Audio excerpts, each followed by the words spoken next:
Yes, dear student, this is the lecture number 3rd from ecology, or you can say your 13th chapter of plus 2 syllabus, organism and population. And today's topic is how do organisms cope with environment. You know that during the course of million-year existence, now, many species would have evolved a relatively internal constant environment, and this constant environment means that homeostasis. The word homeostasis was coined by Walter Cannon in 1930. Homeostasis word means the internal environment of the body is constant, means that those organisms which maintain their body temperature constantly maintain their body temperature, and they are known as regulators. Now what happened, there are three types of the organism on the basis of this graph. Okay, this is the diagrammatic representation of organism response. Here is the external level, means that surrounding, and this is the internal level, means that within the body. Now there are three types of the organism. Now the straight line, this one blue one line shows that this organism is change their osmotic concentration of body fluid with respect to the change in concentration of water surrounding. मतलब क्या हुआ कि ये organism कहलाते हैं conformer. क्या कहलाते हैं? कॉन्फॉर्मर. कॉन्फॉर्मर बच्चों वो ऑर्गेनिज्म होते हैं जिनकी बॉडी फ्लूइड का कंसंट्रेशन कांस्टेंट नहीं है. उनकी बॉडी फ्लूइड का ऑस्मोटिक कंसंट्रेशन जो होता है वो चेंज होता रहता है, जो उनकी सराउंडिंग में वाटर होता है उसके ऑस्मोटिक कंसंट्रेशन के जैसा. क्लियर बात हुई?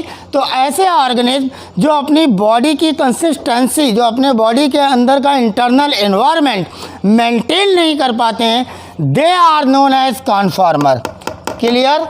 दे are known as conformer. Majority of animals, about 99% and nearly all the plants are conformer. They are not able, they cannot maintain their constant body temperature. Okay, now there are a red line for regulators.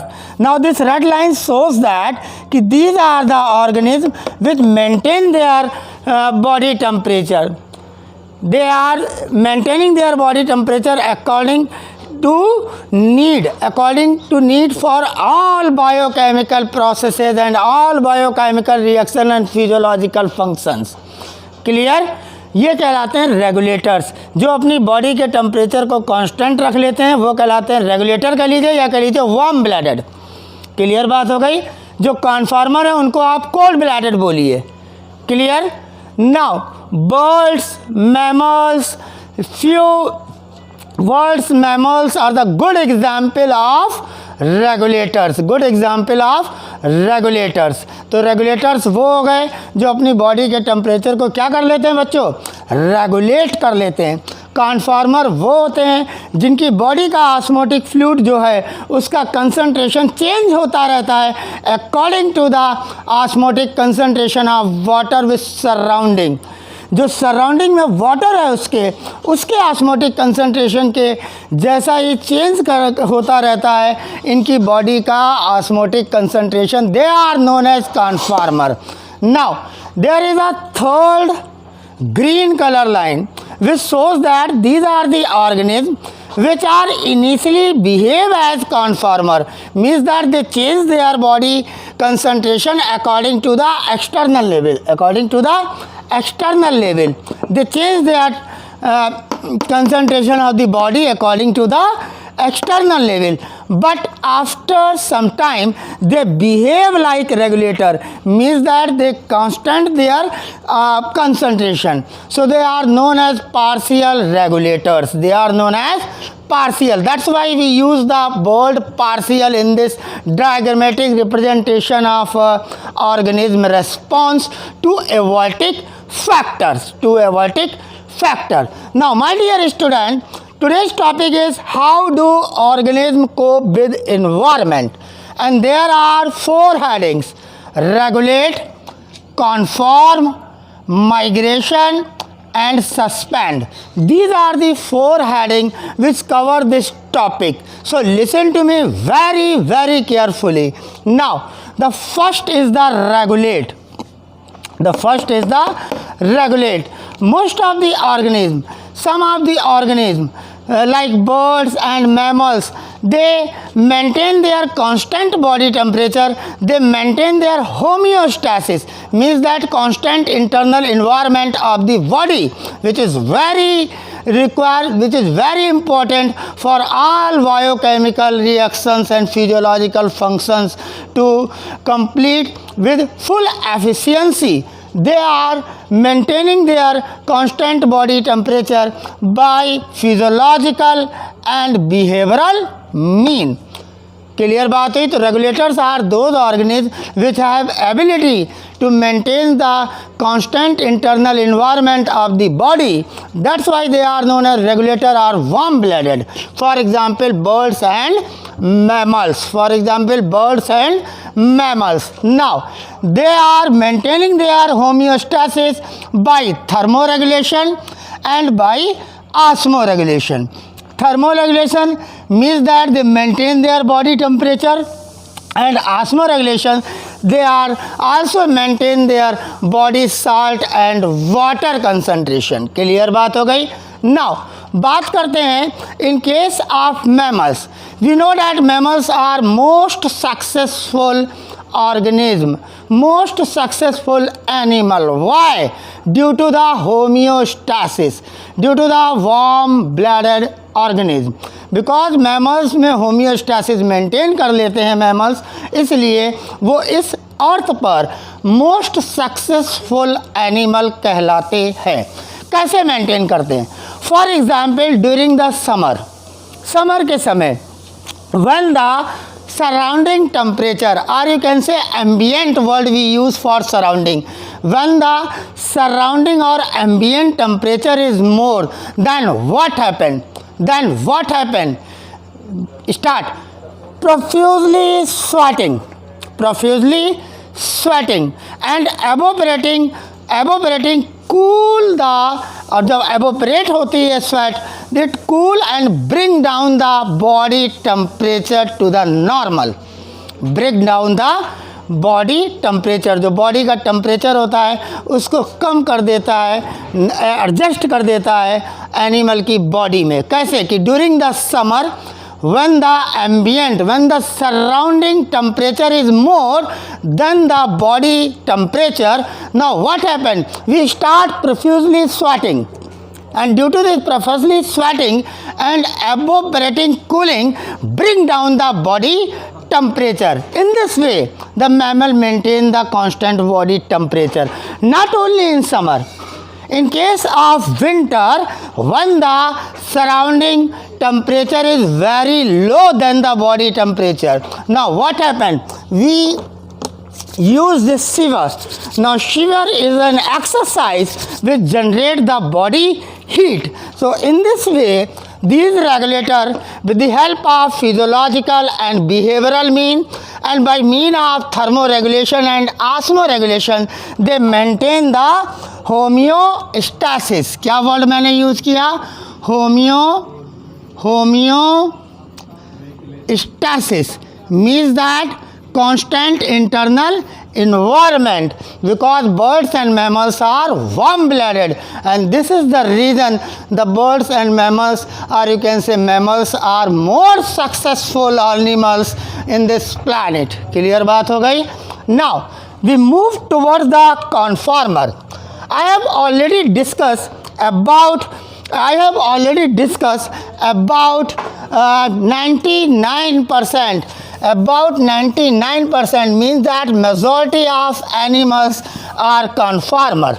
About 99%. The second heading is conformer. Conform. Majority of 99% of animals and nearly all the plants, they are not able to maintain their body internal environment constant. Okay, now what happened? Their body osmotic fluid concentration is adjusted, their body internal environment is adjusted according to their surrounding. They are depend upon their surrounding, means that the concentration of the osmotic concentration of body fluid is changed with that of the osmotic concentration of surrounding water, and such animals are known as conformers. Such animals are known as and conformer. Majority of 99% of animal and nearly all the plants are conformer. All the plants are conformer. Listen, one thing more very important for you. The heat loss or gain, one of the important question for the NEET. The heat loss or gain is the matter of body surface. Is the matter of body surface. We know that the small size animals have large body surface. With the small size animals have large body surface by their relative volume. By their relative volume.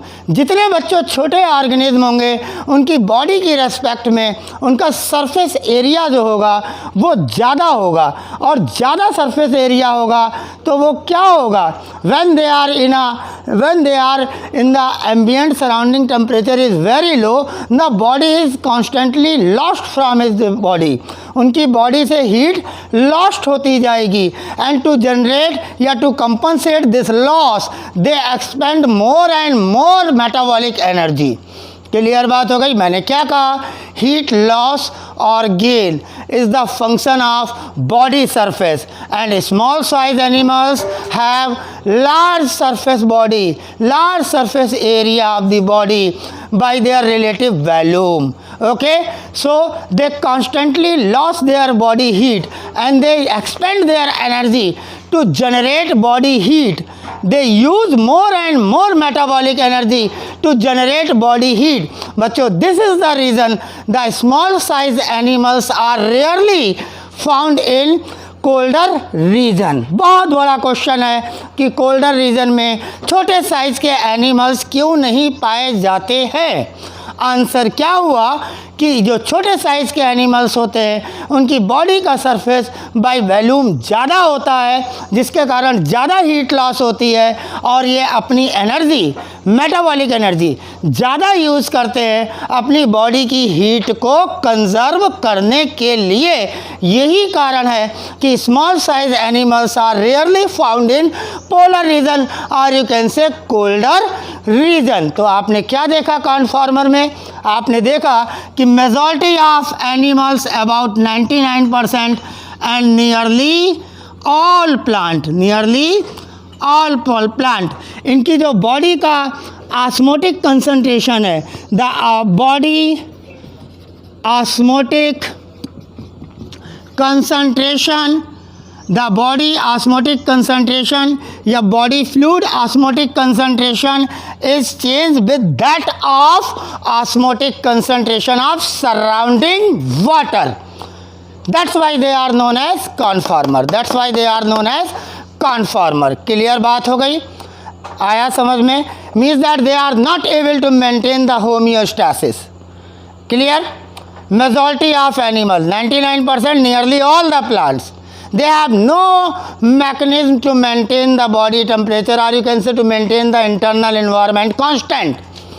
Clear हुआ. इसीलिए blue line देखिए, external और internal level जो दिखाया animal का, external level जो दिखा रहे हैं सराउंडिंग का, with respect to the surrounding water osmotic concentration, the osmotic concentration of body fluid is change in case of conformer, in case of conformer.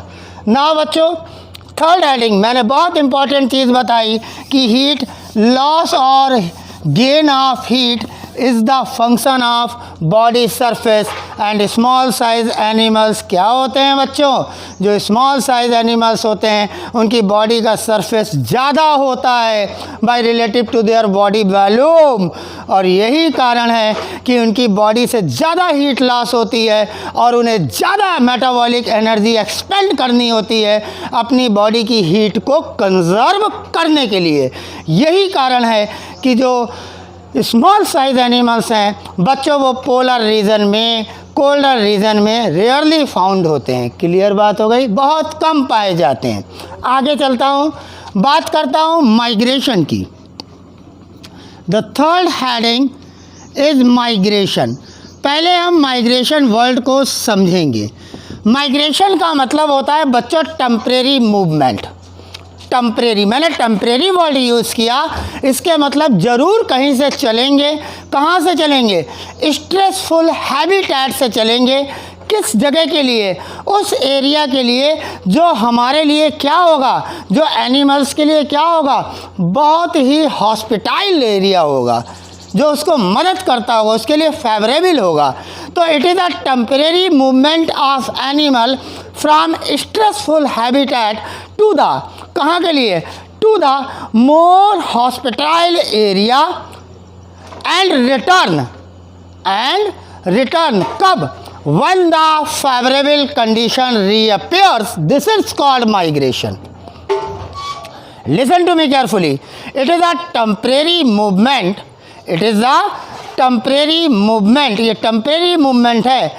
क्या होता है? Organism move from stressful habitat, अपने habitat जहाँ पर unfavourable condition उसके लिए हो गई हैं वहाँ से वो मूव करता है from stressful habitat to the more hospitable area. बहुत ज़्यादा हॉस्पिटाइल जो उसके लिए जहाँ पे फेवरेबल है वहाँ पर जाता है, एंड रिटर्न वापस आ जाता है। जैसे मैं आ गया एंड रिटर्न आ गया when the favourable condition reappear. Now this is known as migration. This is known as migration. Clear? For example, in case of Keolado World Sanctuary, Bharatpur in Rajasthan, hosts the thousands of Siberian birds in summer, which are coming from colder region, or you can say which are coming from Siberia and other colder northern region.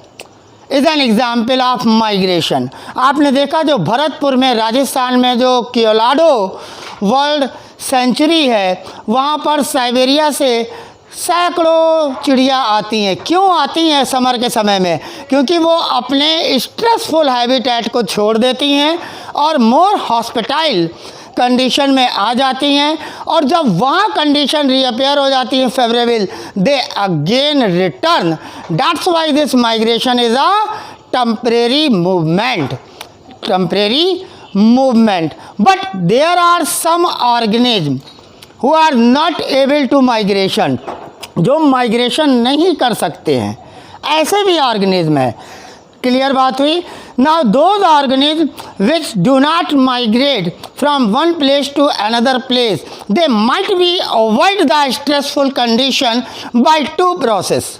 For example, number one, hibernation.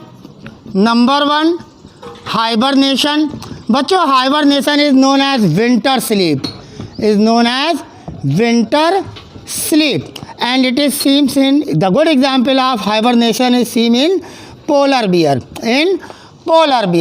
And number second, in case of fishes and snail, is the estivation. It is known as summer sleep. So these are the two processes: hibernation, winter sleep in case of bear, estivation, summer sleep in case of fishes and snails. These are the two ways by which the organism who fails to migrate, they might be avoid escaping their time by these two processes. Number one, hibernation during the winter period. Number two, estivation during the summer period. That's why the hibernation is known as winter sleep, and estivation is known as summer sleep. These organisms are becomes inactive. Clear बात हो गई. Now they use their stored food material during this stressful condition. Clear बात हो गई. Hibernation in case of polar bear, estivation in case of fish and snail. तो this is all about the migration. आपने देखा था, मैंने बताया था कियालाडो वर्ल्ड सेंचुरी कहाँ पर है बच्चों? भरतपुर इन राजस्थान. जो किसको होस्ट करता है? साइबेरियन बर्ड्स को. समर में thousands of Siberian birds coming from the colder region of the northern side. Clear बात हो गई. Now this is the third point. How do organisms cope with environment? Regulator आपने देख लिया, by physiological and behavioural, by thermo regulation and osmo regulation. गर्मी के समय profusely sweating करके evaporating surface bring down the body temperature. सर्दियों में shiver exercise करके जनरेट द बॉडी हीट. आपने कॉन्फार्मर को देखा जिनकी बॉडी फ्लूइड का ऑस्मोटिक कंसंट्रेशन चेंज होता रहता है according to their surrounding water body fluid osmotic concentration. They are known as conformer, and majority of animals means that 99% animals and plants are conformer. आपने इसमें ये भी देखा कि loss or gain of heat is the function of body surface, and small size animals have large body surface area with respect to their volume, means that more and more heat is lost from the body when they are in surrounding low temperature, or you can say when the ambient world मैं use कर रहा था surrounding के लिए, ambient temperature is very low, so they have to, these conformer have to expand more and more energy. These small size animals which have large surface area of the body, they expend lot of metabolic energy to generate their body heat. This is the reason they are rarely found in the polar region, or you can say colder region. Now migration we have already discussed. It is a temporary movement of animals from stressful habitat to the more hospitable area and return. तभी मैंने temporary word किया. Return when the favorable condition reappears.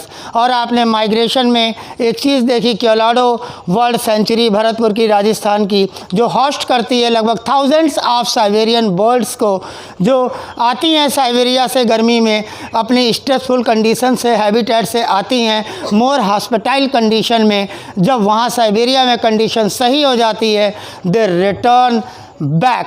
This is known as migration. लेकिन कुछ ऐसे भी animals हैं which fails to migrate. Now they avoid their stressful condition. They might be avoid their stressful condition by two. Number one, hibernation in case of polar bear, which is called winter sleep, and number two, estivation means summer sleep, like in case of fishes and snail. Now we move to the last heading of the topic, how do organisms cope with environment. तो आपने graph में देखा कि blue colour की line conformer है जिसका external और internal के हिसाब से चेंज होता जा रहा है. ये रेगुलेटर है जो with the help of thermo regulation and osmo regulation maintain किया हुआ अपनी बॉडी की homeostasis like human beings. And these are the partial regulator which are initially behave as a conformer but later they act as a regulator. They behave as a regulator. Now the next heading is the suspend. The heading is suspend. Suspend. In case of bacteria, in case of fungi, and lower plants. तीन चीज़ें ध्यान रखिए. Bacteria, fungi और lower plants क्या करते हैं बच्चों?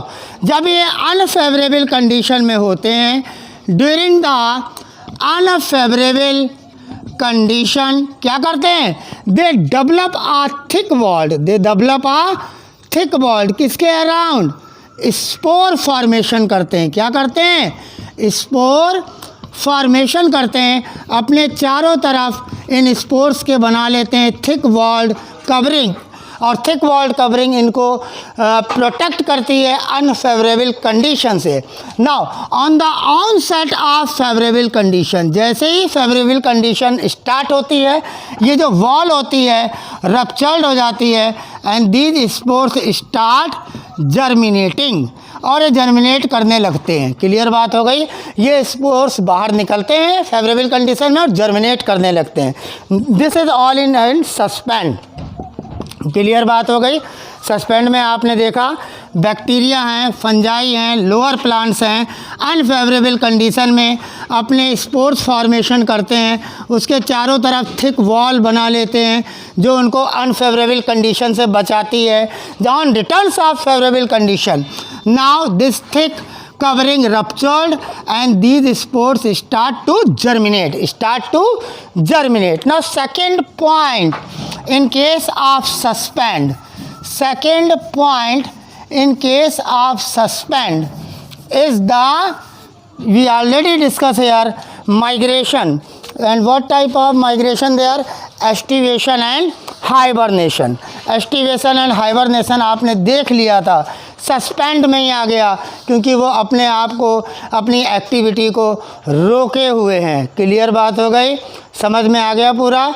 आगे चलता हूँ, देखता हूँ सस्पेंड में जू प्लैंक्टॉन्स को। इन केस ऑफ जू प्लैंक्टॉन्स, बच्चों जो जू प्लैंक्टॉन्स होते हैं वो अनफेवरेबल कंडीशन में अपना डेवलपमेंट सस्पेंड कर लेते हैं, और सस्पेंड करके जिस स्टेज में जाते हैं उस स्टेज को कहते हैं डायपाउज स्टेज। क्या कहते हैं? डायपाउज स्टेज। बच्चों डायपाउज स्टेज क्या होती है? आ स्टेज ऑफ सस्पेंडेड डेवलपमेंट। तो आपने देखा सस्पेंड में कि जो एनिमल्स अपने आप को माइग्रेट नहीं कर पाते हैं वो क्या करते हैं? एस्टिवेशन भी कर लेते हैं, हाइबरनेशन भी कर लेते हैं, विंटर स्लीप, एस्टिवेशन भी कर लेते हैं, समर स्लीप। और फिर इसी सस्पेंड में आपने बैक्टीरिया भी देख लिया, फंजाई भी देख लिया, आपने लोअर प्लांट्स भी देख लिए कि वो क्या करते हैं? स्पोर बनाते हैं, स्पोर के चारों तरफ थिक वॉल बना लेते हैं। On return of favourable condition thick wall ruptured होती है और ये स्पोर जर्मिनेट करते हैं। ठीक इसी तरीके से aestivation winter sleep, summer sleep, and then hibernation winter sleep.